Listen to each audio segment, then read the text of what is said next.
ಜಿಲ್ಲಾ ನಾಗರಿಕ ಮತ್ತು ರೈತ ಹೋರಾಟ ಸಮಿತಿ, ಕರ್ನಾಟಕ ಬೆಳೆಗಾರರ ಒಕ್ಕೂಟ ಕೆಜಿಎಫ್ ರವರ ಸಹಯೋಗದೊಂದಿಗೆ ಮೇ 27ರ ಬುಧವಾರ ಬೆಳಗ್ಗೆ 11 ಗಂಟೆಗೆ ಚಿಕ್ಕಮಗಳೂರು ನಗರದ ತಾಲೂಕು ಕಚೇರಿ ಎದುರು ಕಂದಾಯ ಹಾಗೂ ಅರಣ್ಯ ಸಮಸ್ಯೆ ಸರಿಪಡಿಸುವಂತೆ ಮತ್ತು ರೈತರ ಭೂಮಿಗಳಿಗೆ ಪೋಡಿ ಇನ್ನಿತರೆ ಸರ್ಕಾರಿ ಆದೇಶಗಳನ್ನು ಪಾಲಿಸುವಂತೆ ಒತ್ತಾಯಿಸಿ ಬೃಹತ್ ಪ್ರತಿಭಟನೆ ನಡೆಯಲಿದೆ ಎಂದು ಹೋರಾಟಗಾರರಾದ ವಿಜಯ್ ಕುಮಾರ್ ತಿಳಿಸಿದರು. ಸುದ್ದಿಗೋಷ್ಠಿಯಲ್ಲಿ ಮಾತನಾಡಿದ ಅವರು, ಹೋರಾಟದ ಪ್ರತಿಫಲವಾಗಿ ಸರ್ಕಾರ ನಿಯೋಜಿಸಿರುವ ಎಸ್ಐಟಿಯಲ್ಲಿರುವ ಅಧಿಕಾರಿಗಳು ಗ್ರಾಮಕ್ಕೆ ತೆರಳಿದಾಗ ಸರ್ವೆ ವೇಳೆ ಕಡ್ಡಾಯವಾಗಿ ಸ್ಥಳೀಯ ಗ್ರಾಮ ಪಂಚಾಯಿತಿ ಪಿಡಿಒ ಮತ್ತು ಗ್ರಾಮಸ್ಥರಿಗೆ ಮಾಹಿತಿ ನೀಡಿ ರೈತರ ಭೂಮಿ, ಶಾಲೆ, ಆಟದ ಮೈದಾನ, ಸ್ಮಶಾನ, ಆಶ್ರಯ ನಿವೇಶನ ಇತ್ಯಾದಿಗಳಿಗೆ ಮುಂದಿನ 50 ವರ್ಷಗಳಲ್ಲಿ ಆಗಬಹುದಾದ ಜನಸಂಖ್ಯೆ ಅಂದಾಜಿಸಿ ನಾಗರಿಕ ಅಗತ್ಯತೆಗಳನ್ನು ಮೀಸಲಿಟ್ಟು ಅರಣ್ಯ ಸ್ವರೂಪದ ಭೂಮಿಗಳನ್ನು ಮಾತ್ರ ಡಿಮುಡ್ ವ್ಯಾಪ್ತಿಗೆ ನಕ್ಷೆ ತಯಾರಿಸಿ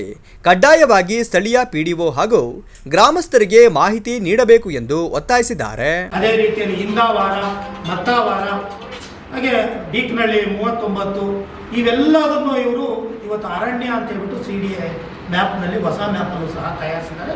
ಹಳೆ ಮ್ಯಾಪಲ್ಲಿ ತಯಾರಿ ಮಾಡಿದಾಗಲೇ ನಾವು ಅಬ್ಜೆಕ್ಷನ್ ಹಾಕಿದ್ವಿ. ಸೊ ಇದೆಲ್ಲ ಆದ್ರೂ ಇವತ್ತು ನಮಗೊಂದು ಅಲ್ಲಿ ಒಂದು ದೊಡ್ಡ ಮಟ್ಟದ ಯೋಚನೆ ಬರ್ತಾ ಇದೆ. ಕೆಲವು ದೊಡ್ಡ ರೈತರುಗಳ ಸಣ್ಣ ಭೂಮಿಗಳನ್ನು ಬಿಟ್ಟಿದ್ದಾರೆ.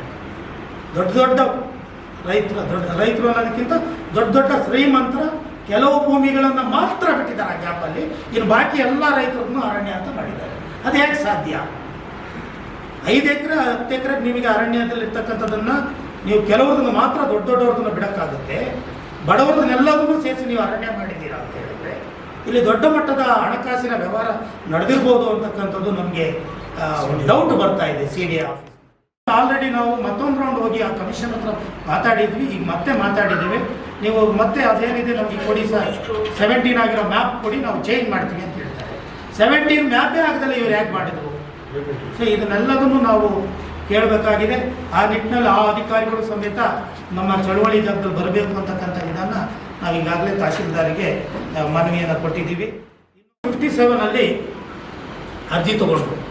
ಆ ಅರ್ಜಿ ತಗೊಂಡಾಗ ಸುಮಾರು 3 ವರ್ಷಗಳ ಹಿಂದೆ, 3 ಅಲ್ಲ 5 ವರ್ಷಗಳ ಹಿಂದೆಯೇ ಸಭೆ ನಡೆದು ಕೆಲವರಿಗೆ ಹಕ್ಕುಪತ್ರ ಕೊಡ್ತಕ್ಕಂಥ ಸಂದರ್ಭ ಬಂದಾಗ ಗೋಮಾಳ ಫಿಕ್ಸ್ ಆದಮೇಲೆ ನಿಮಗೆ ಕೊಡ್ತೀವಿ ಅಂತ ತಡೆ ಹಿಡಿದ್ರು. ಗೋಮಾಳ ಫಿಕ್ಸ್ ಆದಮೇಲೆ ನಿಮಗೆ ಹಕ್ಕುಪತ್ರ ಕೊಡ್ತೀವಿ ಅಂತ ರೈತರಿಗೆ ತಡೆ ಹಿಡಿದ್ರು. ಮೀಟಿಂಗಲ್ಲಿ ಪಾಸ್ ಆಗಿದೆ, 2 ಮೀಟಿಂಗಲ್ಲಿ 94C ಪಾಸ್ ಆಗಿದ್ದಾವೆ. ಇವೆಲ್ಲ ಆದಮೇಲೆ ಸುಮಾರು 5 ರಿಂದ 6 ವರ್ಷಗಳಿಂದ ಇವತ್ತಿನ ತನಕ ಗೋಮಾಳ ಫಿಕ್ಸೇ ಮಾಡಿಲ್ಲ. ಈ ಫಿಕ್ಸ್ ಮಾಡ್ದಲೇ ಇರೋದ್ರಿಂದ ರೈತರಿಗೆ ಹಕ್ಕುಪತ್ರ ಕೊಡೋದಾಗಲಿ ಅಥವಾ 53 ಅರ್ಜಿ ಹಾಕಿದವ್ರಿಗಾಗಲಿ 94C ಇರ್ತವ್ರಿಗಾಗಲಿ ಹಕ್ಕುಪತ್ರ ಕೊಡಲಿಕ್ಕೆ ಆಗ್ತಾಯಿಲ್ಲ. ಹಾಗಾಗಿ ಗೋಮಾಳ ಫಿಕ್ಸೇಷನ್ನ ಕಡ್ಡಾಯವಾಗಿ ತಹಶೀಲ್ದಾರ್ ಮಾಡಬೇಕು. ಈಗಾಗಲೇ 8-10 ವರ್ಷಗಳಿಂದ ಮಾಡಿಲ್ಲ.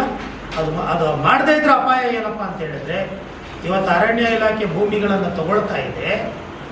ಇವರು ಅರಣ್ಯ ಇಲಾಖೆಗೆ ವರ್ಗಾವಣೆ ಮಾಡಿದ ನಂತರ ಉಳಿಕೆ ರೈತರ ಕೈಯಲ್ಲಿ ಯಾವುದು ದಾಖಲಾತಿ ಇಲ್ಲದೆ ಇರ್ತಕ್ಕಂಥ ಭೂಮಿ ಇದೆ, ಆ ಭೂಮಿಯನ್ನು ಹಕ್ಕುಪತ್ರ ಕೊಡಿ ಅಂದಾಗ ಇಲ್ಲ, ಇದನ್ನೆಲ್ಲದನ್ನು ನಾವು ಗೋಮಾಳ ಕಮ್ಮಿ ಬರೋದ್ರಿಂದ ಗೋಮಾಳಕ್ಕೆ ಮೀಸಲಿಟ್ಟಿದ್ದೀವಿ ಅಂತಕ್ಕಂಥ ಘೋಷಣೆ ಮಾಡ್ತಕ್ಕಂಥ ಅಪಾಯ ಇದೆ.